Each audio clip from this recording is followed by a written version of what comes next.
पिछले वीडियो में हमने भारत में शिक्षा का विकास किया था।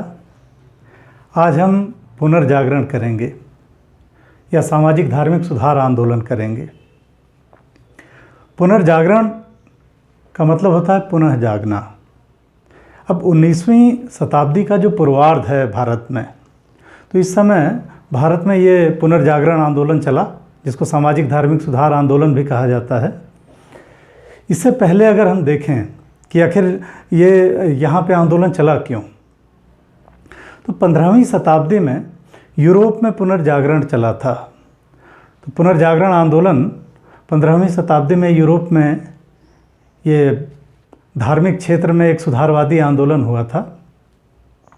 15वीं शताब्दी तक जो यूरोप था, इसको एक तरीके से जो यहाँ का मध्यकाल है, इसको अंधकार युग भी कहा जाता है। इसको अंधकार युग इसलिए कहा जाता है कि चर्च का यहाँ तक बहुत ज़्यादा आम आदमी के जीवन में बहुत ज़्यादा चर्च का वर्चस्व हो गया था, और चर्च का इतना प्रभाव हो गया था कि राजा लोग भी पूरी तरीके से चर्च के प्रभाव में ही थे। जो आम आदमी था, उसके जीवन के जो भी कार्य थे वो इहलौकिक जीवन के लिए नहीं होते थे, बल्कि पारलौकिक जीवन के लिए होते थे। तो एक तरीके से देखा जाए तो यूरोप में व्यापार तो चल रहा था, लेकिन लोग भौतिकवाद से बहुत दूर थे। आध्यात्मिकता बहुत ज़्यादा हावी थी, और इसीलिए यूरोप का समाज एकदम जड़ हो चुका था। चर्च का प्रभाव बहुत ज़्यादा था। तो धर्म का जितनी भी जीवन की गतिविधियां हैं, जीवन की सारी गतिविधियों पर चर्च का प्रभाव था, और यही कारण था कि यूरोप का विकास नहीं हो पा रहा था। अब बाद में तो इतना हद हो गई कि चर्च स्वर्ग के टिकट काटने लगा। बाद में ये जो चर्च की बुराइयां थी, चर्च अय्यासी के अड्डे बन गए। तो जो चर्च की बुराइयां थी, इसके खिलाफ आवाज़ उठाई मार्टिन लूथर ने, और इस तरीके से पुनर्जागरण की शुरुआत हुई। उन्होंने जो कैथोलिक चर्च था उसके खिलाफ आंदोलन चलाया, प्रोटेस्टेंट आंदोलन कहा गया। तो इस तरीके से यहाँ से पुनर्जागरण की शुरुआत हुई, और इस पुनर्जागरण आंदोलन में विज्ञानवाद, तर्कवाद, विवेकवाद, मानववाद, इस पे जोर दिया गया। अब ये माना गया कि जो भी बाइबल में बातें कही गई हैं, उनको जब तक तर्क की कसौटी पे नहीं कस लेंगे, तब तक स्वीकार नहीं करेंगे। मानव विवेक पर जोर दिया गया, विज्ञानवाद पे जोर दिया गया, और इस तरीके से जब विज्ञानवाद पे जोर दिया गया, तो अब धीरे धीरे आविष्कार भी होने लगे, और तमाम जब आविष्कार होने लगे तो यूरोप के लोगों ने समुद्री मार्गों की खोज करना शुरू कर दिया।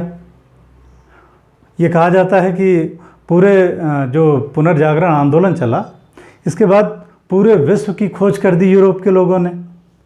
तमाम वैज्ञानिक आविष्कार हुए, कंपास की खोज हुई, इसके अलावा प्रिंटिंग प्रेस आया, और धीरे धीरे ये जो वैज्ञानिक आविष्कार थे, इन्होंने औद्योगिक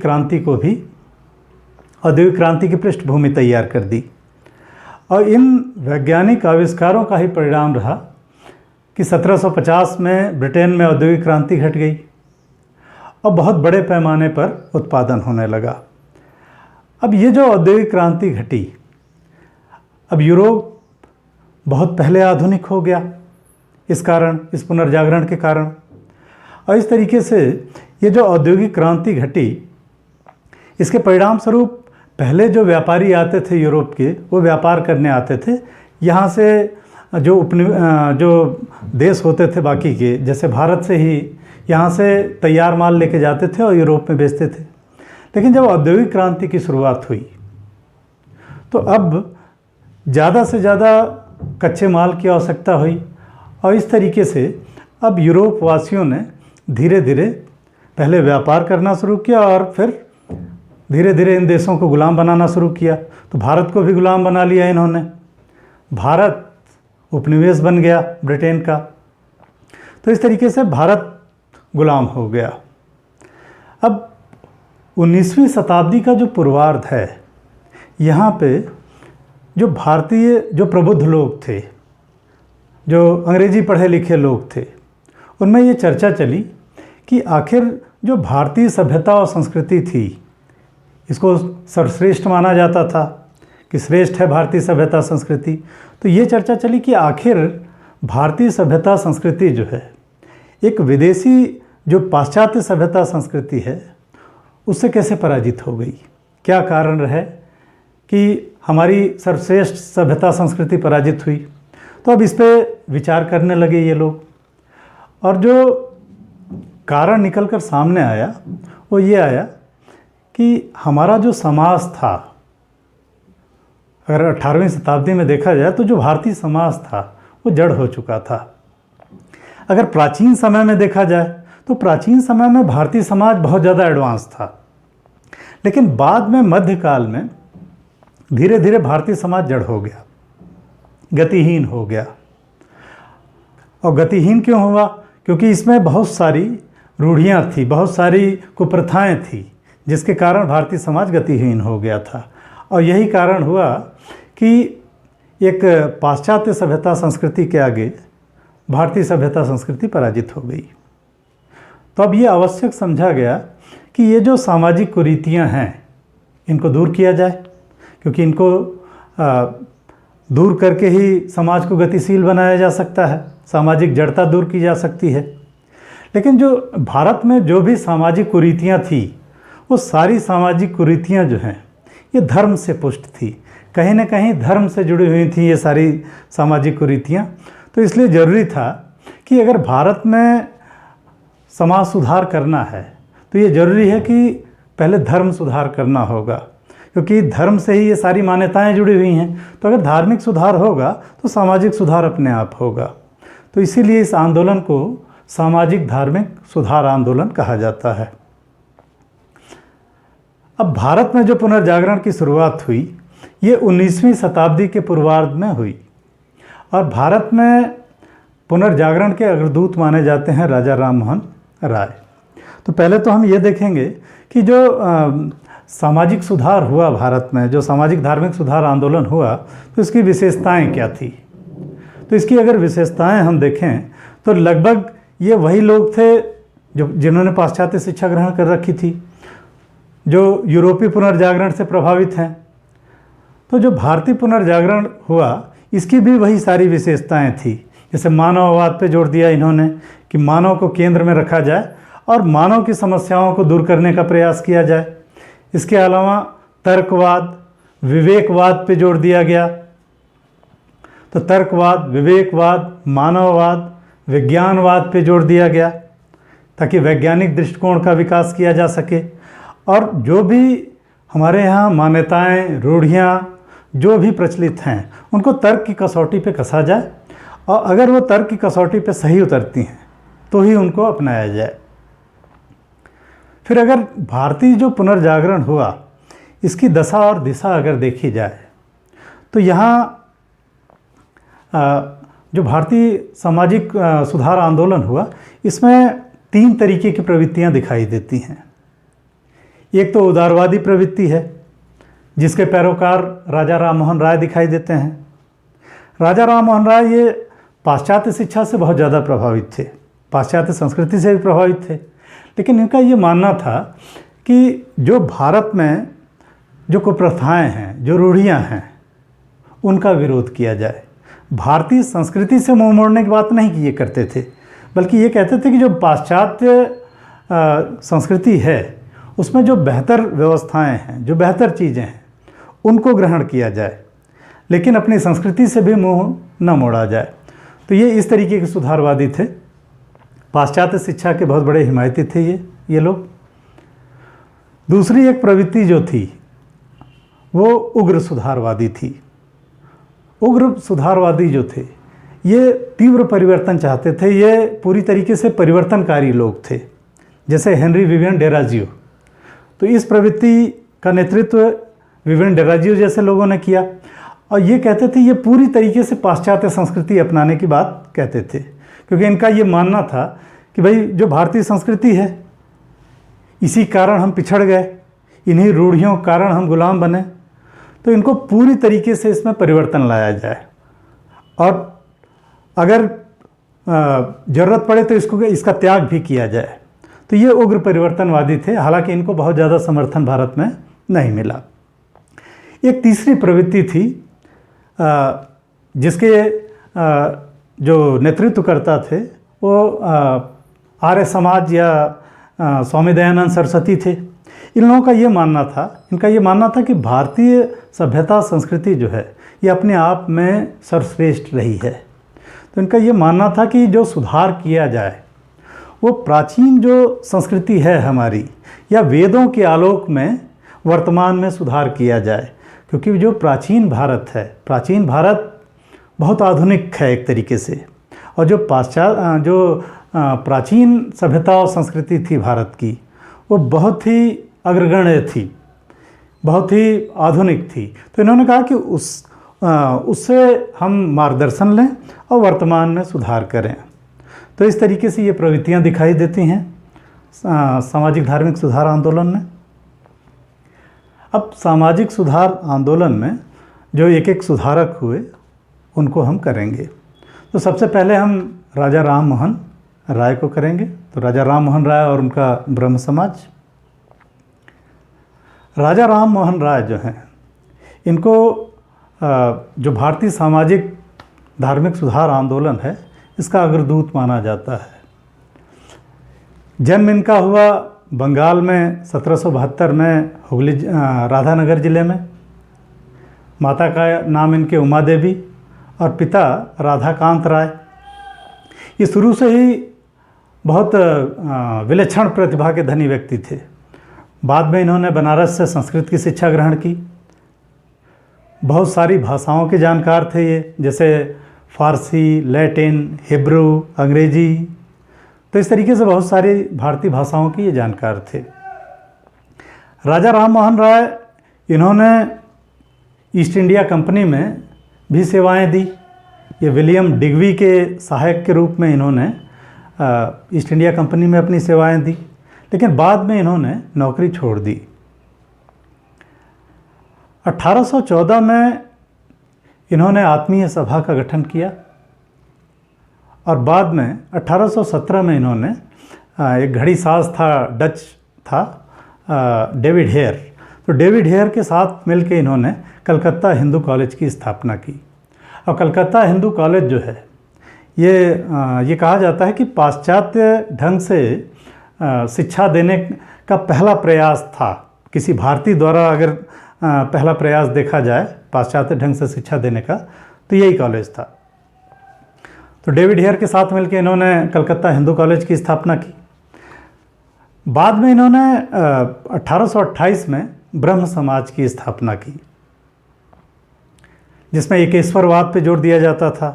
तो ब्रह्म समाज में मूलतः इन्होंने एकेश्वरवाद पे जोर दिया, हालांकि ये ब्रह्म उपासना की बात करते थे, निराकार ईश्वर की बात करते थे। तो एक तो एकेश्वरवाद पे जोर दिया गया, दूसरा विधवा पुनर्विवाह का समर्थन किया इन्होंने इसके माध्यम से, नारी शिक्षा की बात की इसके माध्यम से इन्होंने, पुरोहितवाद का विरोध किया, बहुविवाह का विरोध किया।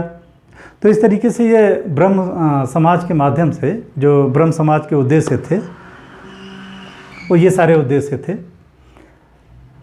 1833 में ये इनको मुग़ल बादशाह जो था अकबर द्वितीय, तो अकबर द्वितीय ने अपनी पेंशन बढ़वाने के लिए इनको ब्रिटेन भेजा था और यहीं 1833 में ब्रिटेन के ब्रिस्टल में इनकी मृत्यु हो गई। अब राजा राम मोहन राय का अलग अलग क्षेत्रों में योगदान क्या रहा ये हम देखेंगे। तो पहले शिक्षा के क्षेत्र में देखते हैं कि क्या योगदान रहा राजा राम मोहन राय का। तो शिक्षा के क्षेत्र में पहला तो कि इन्होंने वेदांत कॉलेज की स्थापना की 1815 में। 1817 में इन्होंने कलकत्ता हिंदू कॉलेज की स्थापना की, जो पाश्चात्य ढंग से शिक्षा देने का पहला प्रयास माना जाता है भारत में। ये डेविड हेयर के साथ मिलकर ये स्थापित किया था कॉलेज इन्होंने। स्त्री शिक्षा के बहुत बड़े हिमायती थे और ये पाश्चात्य शिक्षा के बहुत बड़े हिमायती थे, क्योंकि इनका ये मानना था कि पाश्चात्य शिक्षा जब हम ग्रहण करेंगे भाई पाश्चात्य शिक्षा ग्रहण करके ही भारतीयों में एक तरीके से राष्ट्रीयता की भावना की उत्पत्ति हो सकती है। दूसरी चीज़ कि पाश्चात्य शिक्षा ग्रहण जब करते तब भारतीय बेंथम को पढ़ते, मिल को पढ़ते, फ्रांस की क्रांति के बारे में जानते, अमेरिकी क्रांति के बारे में जानते, तो इससे कहीं ना कहीं एक राजनीतिक चेतना का विकास होता। तो इन्होंने इसलिए पाश्चात्य शिक्षा पे बहुत ज़्यादा जोर दिया। तो ये तो शिक्षा के क्षेत्र में इनका जो योगदान रहा। अब सामाजिक सुधार के क्षेत्र में क्या योगदान रहा राजा राम मोहन राय का? राजा राम मोहन राय ने एक तो 1829 में सती प्रथा के खिलाफ आंदोलन चलाया। बहुत बड़े नारीवादी थे ये। अब सती प्रथा के माध्यम से भारत में ये प्रथा हालांकि प्राचीन काल में तो नहीं थी, बाद में मध्यकाल में इस प्रथा की शुरुआत हुई थी। इसमें पति के मर जाने पर पत्नी को जिंदा जला दिया जाता था। यहाँ तक कि राजा राम मोहन राय जो हैं, इनकी भाभी को भी सती होना पड़ा था। तो इन्होंने सती प्रथा का जो कष्ट है, जो व्यथा है इसकी, इन्होंने स्वयं भी अनुभव किया था इसका। दूसरी चीज़ कि बंगाल में इस समय बहुत सारी कन्याओं का जो विवाह होता था, ख़ासतौर पे ब्राह्मण समाज में, तो बहुत जैसे 70-80 साल के ब्राह्मण जो है वो 10-15 साल की कन्याओं से विवाह कर लेते थे, जिसके कारण बहुत बड़ी संख्या में विधवाएं बहुत कम उम्र में विधवा हो जाती थी कन्याएं, और फिर उनको सती कर दिया जाता था।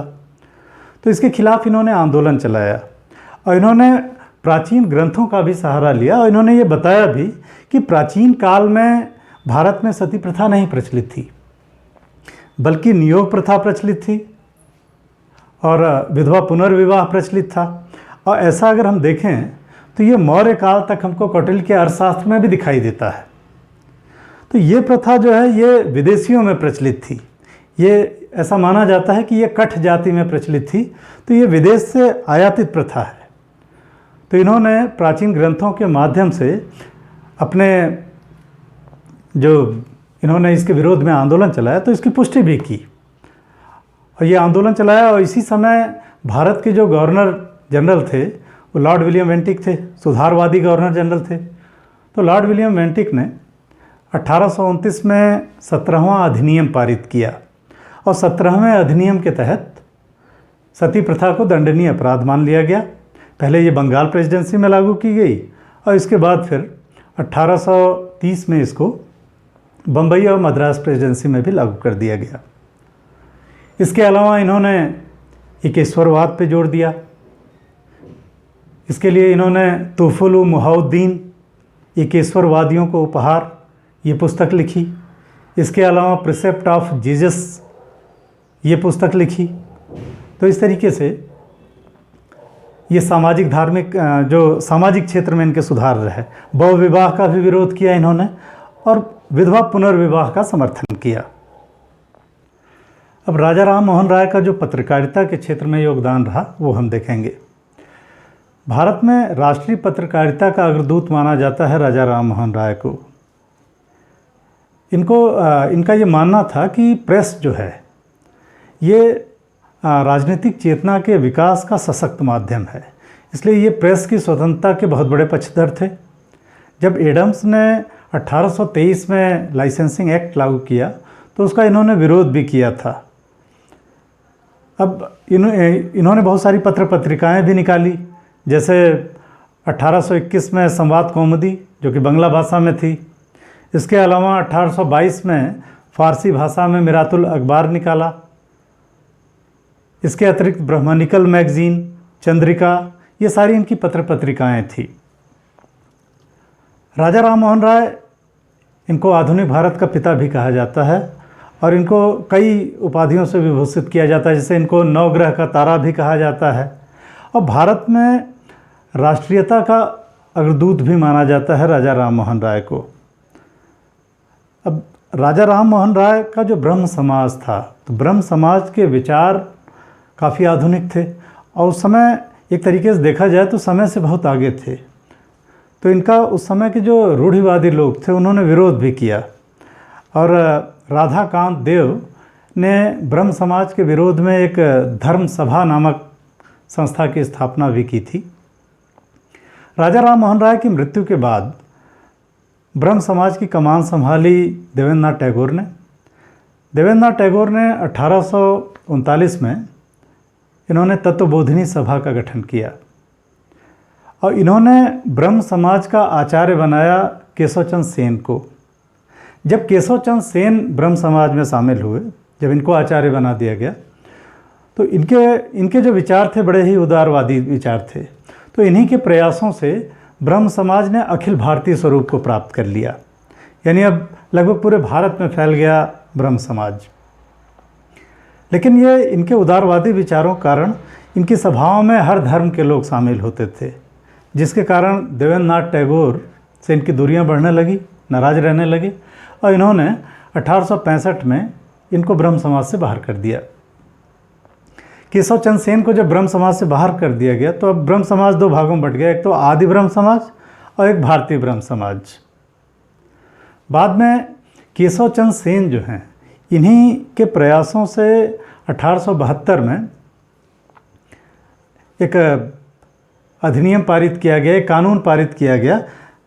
इसमें इनका सहयोग BM मालाबारी ने भी किया था, और इस तरीके से नेटिव मैरिज एक्ट पारित किया गया था, और इसके तहत बालिकाओं के विवाह की उम्र 14 वर्ष कर दी गई। हालांकि इसके अलावा ये बाल विवाह के बहुत बड़े विरोधी भी थे, तो ये कारण था कि इस क्षेत्र में इन्होंने प्रयास किया। लेकिन बाद में 1878 में इन्होंने अपनी खुद की पुत्री का विवाह कूच बिहार के राजा से कर दिया, जो कि अल्पवयस्क थी। तो यही कारण बना कि एक बार फिर से ब्रह्म समाज में फूट पड़ी, और जो भारतीय ब्रह्म समाज था इससे टूट के एक साधारण ब्रह्म समाज बन गया, और इस तरीके से धीरे धीरे ब्रह्म समाज का असर भारतीय जनमानस पर कम हो गया। अच्छा, ब्रह्म समाज की एक तरीके से हम देखें तो सीमाएं भी रहीं कुछ, कि ब्रह्म समाज केवल जो शहरी मध्य वर्ग था उसी में ब्रह्म समाज ज़्यादा लोकप्रिय भी हुआ था। तो यहाँ पे फूट पड़ने के बाद ब्रह्म समाज का लगभग प्रभाव समाप्त हो गया।